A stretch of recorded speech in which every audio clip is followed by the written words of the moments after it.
बहुत ही फायदेमंद रहेगा। यदि आप किसी प्रतियोगी परीक्षा का तैयारी कर रहे हैं तो वीडियो को पूरा अंत तक देखें। तो चलिए शुरू करते हैं। पहला प्रश्न है, राष्ट्रीय एकता दिवस कब मनाया जाता है? तो आपको बता दें, राष्ट्रीय एकता दिवस जो है मनाया जाता है प्रत्येक वर्ष 31 अक्टूबर को। दूसरा प्रश्न रहेगा, 1985 में यूनेस्को द्वारा घोषित विश्व धरोहर स्थल में कौन सा है? तो आपको बता दें, काजीरंगा राष्ट्रीय उद्यान को 1985 में यूनेस्को द्वारा घोषित जो है विश्व धरोहर की सूची में शामिल किया गया था। किसको शामिल किया गया था? काजीरंगा राष्ट्रीय उद्यान। आपको बता दें, काजीरंगा राष्ट्रीय उद्यान कहां पे स्थित है? असम में स्थित है। इसको याद रखिएगा, काजीरंगा जो राष्ट्रीय उद्यान है वो असम में स्थित है। तीसरा प्रश्न रहेगा, पानी की बूंदों से, बहुत ही इंपॉर्टेंट प्रश्न आपके लिए रहेगा, पानी की बूंदों से इंद्रधनुष किस कारण बनता है? आपको बता दें, पानी की बूंदों से इंद्रधनुष बनता है, इंद्रधनुष बनने का जो कारण होता है वो होता है प्रावर्तन, अपवर्तन और परिकिरण। इसके तीनों के कारण ही इंद्रधनुष बनता है। तो याद रखिएगा, इंद्रधनुष बनने का कारण क्या क्या है? प्रावर्तन, अपवर्तन और परिकिरण।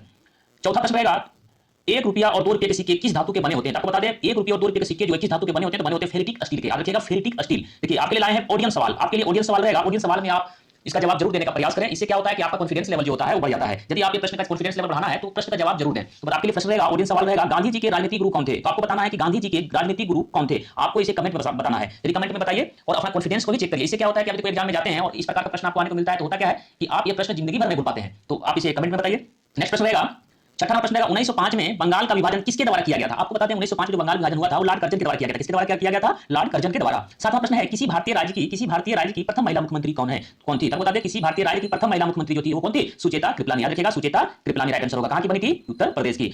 आपको बता दें कि पूछा जाए विश्व की पहली महिला प्रधानमंत्री कौन बनी थी? आपको बता दें, विश्व की पहली महिला प्रधानमंत्री जो थी श्रीमावो भंडारनायके, जो श्रीलंका की बनी थी। कौन थी? एस भंडारनायके, जिसे बोलते हैं श्रीमावो भंडारनायके। आठवां प्रश्न रहेगा, चाय का सर्वाधिक उत्पादन करने वाला राज्य है। तो चाय का सर्वाधिक उत्पादन कौन सा राज्य में होता है? बता दें, असम में होता है। कहां पे होता है? असम में। नौवां प्रश्न है, भारत में पहली बार एशियाई खेलों का आयोजन कहां किया गया था? कब किया गया था? आपको बताते हैं कि भारत में एशियाई खेलों का आयोजन हुआ था 1951 में हुआ था नई दिल्ली में। कहां हुआ था? 1951 में नई दिल्ली में पहली बार आयोजन हुआ था। 10वां प्रश्न है, नासा स्थित है। तो नासा जो स्थित है वाशिंगटन डीसी में। कहां स्थित है? वाशिंगटन डीसी में स्थित है। 11वां प्रश्न रहेगा, ग्रीन राजमार्ग नीति किस लिए बनाई गई है? आपको बता दें, ग्रीन राजमार्ग नीति बनाई गई है सतत विकास के लिए बनाई गई है। ये बहुत इंपॉर्टेंट प्रश्न है, इसको याद रखिएगा कि ग्रीन राजमार्ग नीति किस लिए बनाई गई है? तो सतत विकास के लिए बनाई गई है। फिर से आया है ऑडियंस सवाल, आप इस प्रश्न का जवाब दें। भारत के पहले गृह मंत्री कौन थे? तो ऑडियंस सवाल में आप सभी का जवाब अपेक्षित है, इसलिए आप जवाब दें इस पे कि भारत के पहले गृह मंत्री कौन थे। तो आप इसका जवाब कमेंट में दीजिए। 13 प्रश्न है, भारत में अधिकांश वन किस प्रकार के हैं? तो आपको बता दें, भारत में जो अधिकांश वन पाए जाते हैं वो पाए जाते हैं उष्णकटिबंधीय पर्णपाती वन। कौन सा पाए जाते हैं? उष्णकटिबंधीय पर्णपाती वन। 14 प्रश्न रहेगा, डायलिसिस से किस अंग का उपचार किया जाता है? आपको बता दें, डायलिसिस से जो उपचार किया जाता है किडनी का उपचार किया जाता है। किसका किया जाता है? किडनी का। 15वां प्रश्न है, राज्यों में राजपाल की नियुक्ति कौन करता है? तो राज्यों में राजपाल की नियुक्ति कौन करता है? राष्ट्रपति करता है। कौन करता है? राष्ट्रपति। 16वां प्रश्न है, कुडनकुलम परमाणु ऊर्जा संयंत्र कहां है? जो कुडनकुलम परमाणु ऊर्जा संयंत्र है वो है तमिलनाडु राज्य में। कहां पे है? तमिलनाडु में। 17वां प्रश्न है, चंद्रयान 1 किस वर्ष छोड़ा गया था? तो बता दें, चंद्रयान 1 जो है किस वर्ष छोड़ा गया था? तो बता दें, चंद्रयान 1 जो है 2008 ईस्वी में छोड़ा गया था।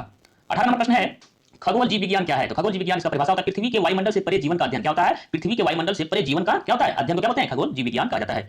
19वां प्रश्न है, वह रोग जिसमें व्यक्ति को केवल आसपास की वस्तुएं ही दिखाई दे सकता है उसे कौन सा दोष है? वह रोग जिसमें व्यक्ति को केवल आसपास की वस्तुएं ही दिखाई देता है उसे कौन सा रोग हुआ है? निकट दृष्टि दोष है। कौन सा दोष है? निकट दृष्टि दोष। आपको प्रश्न पूछा जाता है कि निकट दृष्टि दोष को दूर करने के लिए किस लेंस का प्रयोग किया जाता है? तो हो जाएगा क्या? अवतल लेंस का प्रयोग किया जाता है। कौन सा लेंस का प्रयोग किया जाता है? बता दें आपके लिए, अवतल लेंस का प्रयोग किया जाता है। अवतल लेंस। और यदि दूर दृष्टि दोष रहेगा तो हो जाएगा उसके लिए उत्तल लेंस का प्रयोग। 20 प्रश्न है, प्रोस्टेट किसका एक प्रकार है? प्रोस्टेट किसका एक प्रकार है? बताते, प्रोस्टेट जो होता है एक प्रकार का ग्लैंड है। क्या है? एक प्रकार का ग्रंथि है। ये प्रोस्टेट जो है ग्रंथि का क्या है? प्रकार है। आपके लिए फिर से आया है ऑडियंस प्रश्न। ऑडियंस सवाल रहेगा, वॉलीबॉल के प्रत्येक पक्ष में कितने खिलाड़ी होते हैं? आपको बताना है कि वॉलीबॉल के प्रत्येक पक्ष में कितने खिलाड़ी होते हैं। आपको इसे कमेंट में बताना है।